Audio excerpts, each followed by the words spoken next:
امام جعفر صادق علیہ السلام نے اپنے شاگرد مفضل ابن عمر کو بتائے وہ راز جو انسانی جسم میں چھپے ہیں، جو اللہ تعالیٰ نے انسان کو عطا کیے، اور جو لوگ اللہ تعالیٰ کے وجود کا انکار کرتے ہیں ان کے لیے ایک بہترین پیغام ہے۔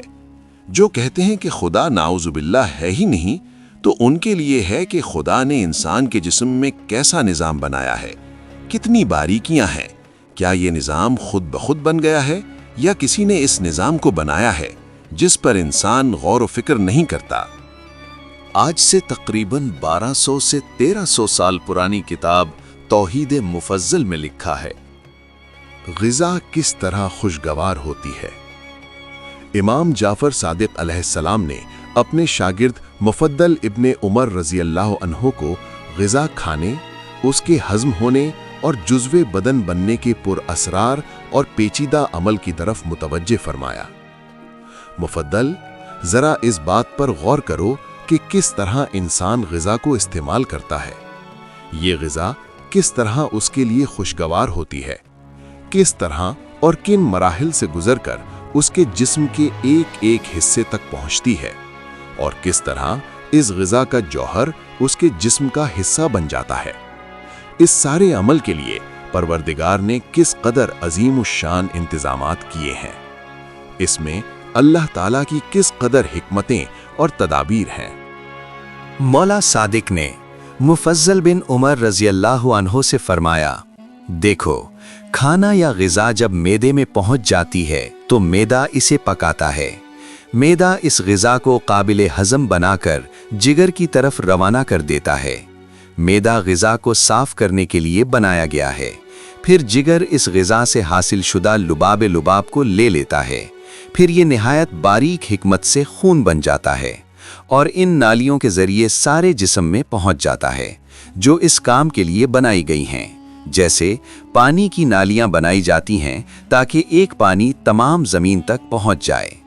غذا میں موجود فاضل مادے، گندی چیزیں ان مقامات کی طرف چلی جاتی ہیں جو مقامات ان فاضل مادوں کے جسم سے اخراج کے لیے بنائے گئے ہیں۔ امام علیہ السلام نے فرمایا، مفضل، کیا تم نے کبھی اس بات پر غور کیا کہ جانوروں کی شکلیں ایک سی ہوتی ہیں؟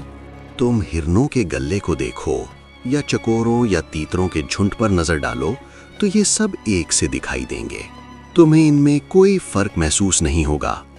اس کے برعکس انسانوں کو دیکھو تو ہر ایک کی شکل و صورت، ہر انسان دوسرے سے مختلف کیوں اور ساخت ایک دوسرے سے بالکل مختلف نظر آئے گی، یہاں تک کہ تمہیں دو آدمی بھی بالکل ایک شکل، قد و قامت کے شاید ہی نظر آئیں۔ ایسا کیوں ہوا؟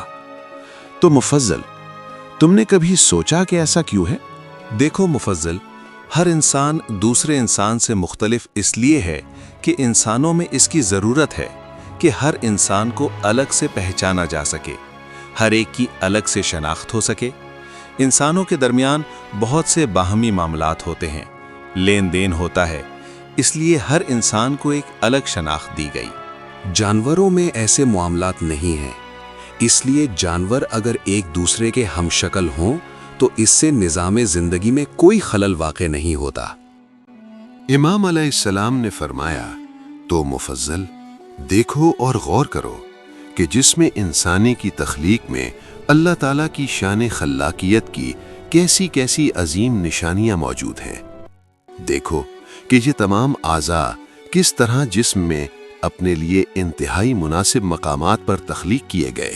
تو کیا ایک بے جان مادے اور بے شعور طبیعت کے لیے یہ ممکن تھا کہ جسم انسانی کو اس باریک بینی اور حکمت و مصلحت کے ساتھ تخلیق کرے؟ پس مبارک ہے وہ ذات جس نے اس قدر اچھے انداز اور محکم تدبیر بر کے ساتھ ان اعضاء کو پیدا کیا۔ اس کے لیے وہ حمد و ثنا ہے جس کا وہ مستحق ہے۔ الحمدللہ رب العالمین۔ کیا یہ سارا نظام خود بخود بن گیا ہے؟ کیا کسی نے اس کو نہیں بنایا؟ اگر کسی نے بنایا ہے تو اس پر اللہ تعالیٰ کے وجود کا انکار کرنے والوں کو غور و فکر کرنا چاہیے اور اپنے پروردگار کی معرفت حاصل کر کے اس کے حضور جھکنا چاہیے۔